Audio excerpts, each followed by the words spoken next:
Shalom, selamat pagi Bapak Ibu, saudara-saudara yang terkasih dalam nama Tuhan Yesus Kristus. Saya sangat senang sekali pada pagi hari ini kembali bisa menyapa Bapak Ibu dalam pelajaran berseri kita, yaitu berbahagia di dalam pencobaan. Pelajaran pertama kemarin kita sudah belajar, ada 4 alasan mengapa kita bisa berbahagia dalam pencobaan.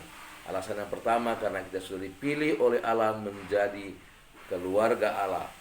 Yang kedua, karena kita sudah ditebus dan dilahirkan kembali oleh pekerjaan Roh Kudus. Sehingga yang ketiga, kita menjadi ahli waris kerajaan surga.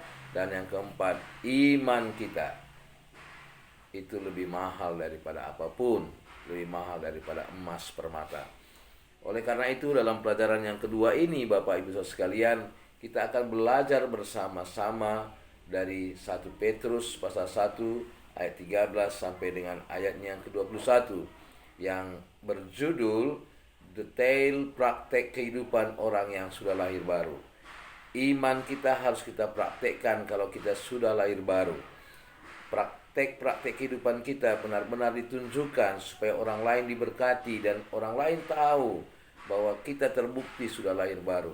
Ada 4 praktek hidup yang bisa dilakukan oleh seorang yang sudah lahir baru dalam surat Petrus ini.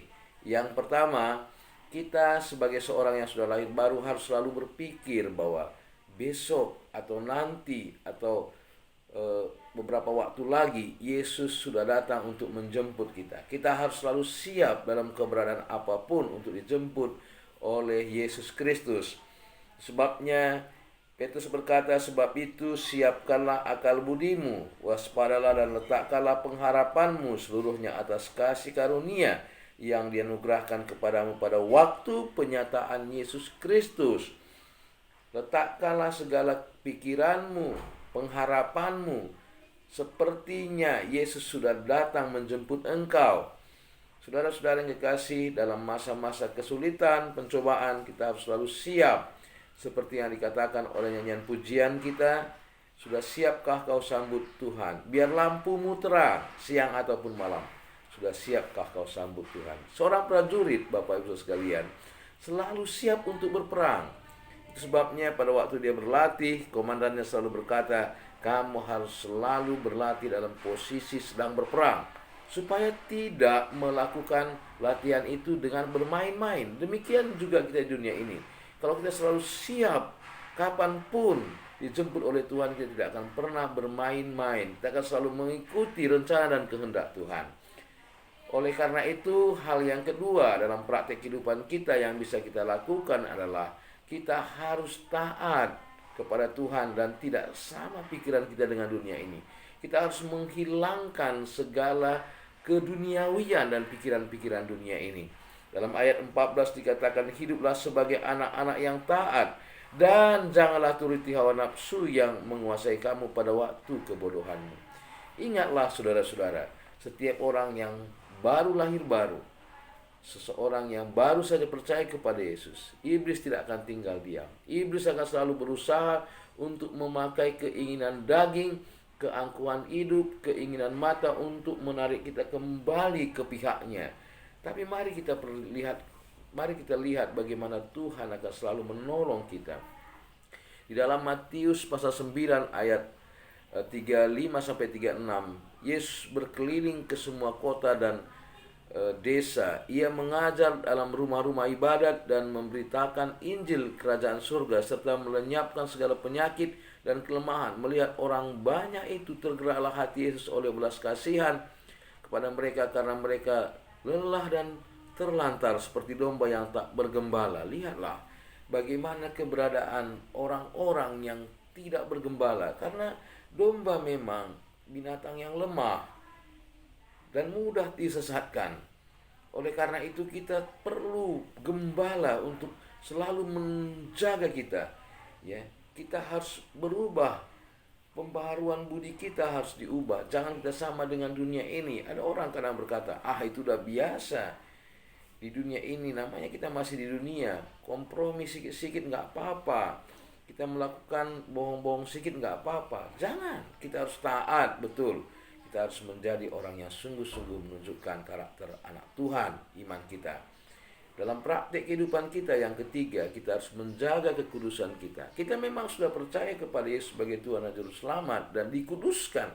Posisi kita sudah kudus, sudah benar. Tetapi dalam perjalanan iman kita, kita harus menjaga kekudusan kita, saudara-saudara kekasih. Sebabnya dikatakan oleh Petrus dalam ayat yang ke-15 sampai 16, tetapi hendaklah kamu menjadi kudus dalam seluruh hidupmu, sama seperti Dia yang kudus yang telah memanggil kamu. Sebab ada tertulis, kuduslah kamu sebab aku kudus. Standar kehidupan kita adalah kekudusan Allah.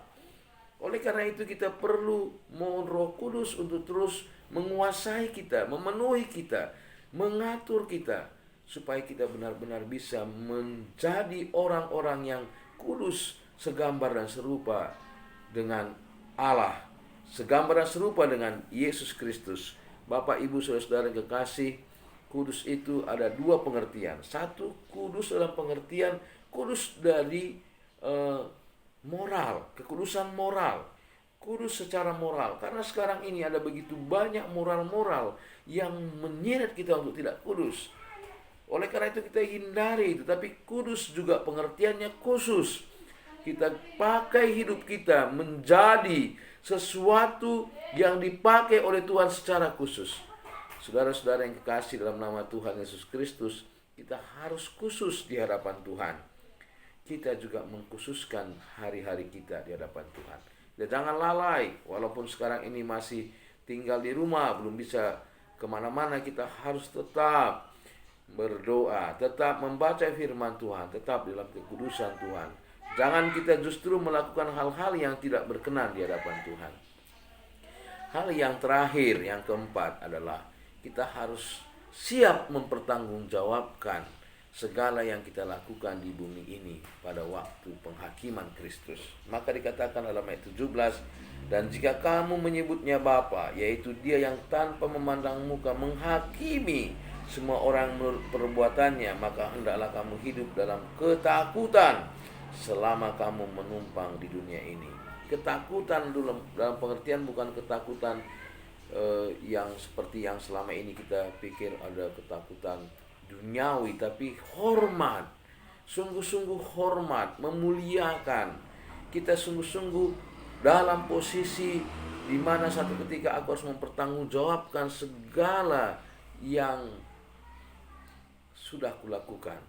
Saudara-saudara yang kekasih dalam nama Tuhan Yesus Kristus, kadang-kadang orang di gereja hari Minggu, ya, mereka sungguh-sungguh dibakar oleh firman, pujian, dan mereka bertekad untuk tidak hidup dalam dosa. Tapi Senin sudah mulai ada godaan, sudah mulai ada di kantor kompromi, sudah mulai ada godaan-godaan di lingkungan dan sebagainya, Selasa dan seterusnya. Akhirnya sering sekali saudara kita justru akhirnya di hari-hari kita, hari Minggu saja kita kudus, yang lainnya kita melakukan hal-hal yang tidak berkenan kepada Tuhan. Bahkan ada anekdot beberapa orang yang nanti kan bisa dihapuskan lagi di hari Minggu. Bukan demikian, kita harus kudus di sepanjang kehidupan kita. Saudara-saudara, Yesus sudah membenarkan kita. Tuhan akan meminta pertanggungjawaban apa yang kita lakukan. Kadang-kadang memang kita tergelincir, atau kadang-kadang memang kita menyimpang ke kiri dan ke kanan. Itu makanya Yesus kadang-kadang mendisiplin kita. Sebenarnya bagi saya secara pribadi, kalau ada seperti pandemi seperti ini mengintrospeksi saya, mendisiplin saya. Ini justru kasih karunia kepada saya supaya saya semakin dekat kepada Tuhan. Inilah 4 praktek hidup menunjukkan kita sudah lahir baru. Marilah kita bersama-sama dalam pikiran siap untuk bertemu dengan Tuhan. Oleh karena itu kita jauhkan segala keduniawian dan kita hidup kudus, karena kita juga akan mempertanggungjawabkan segala sesuatu yang Tuhan sudah percayakan kepada kita sesuai dengan karunia-karunia yang Tuhan berikan kepada kita. Inilah renungan kita pada pagi hari ini. Kiranya Bapak Ibu selalu dikuatkan, diberkati. Kiranya Bapak Ibu selalu diberikan kemampuan untuk menjalani hari-hari ini. Dalam nama Yesus, Bapak Ibu selalu diberkati dan ada kuasa Tuhan akan selalu dengan Bapak Ibu. Amin.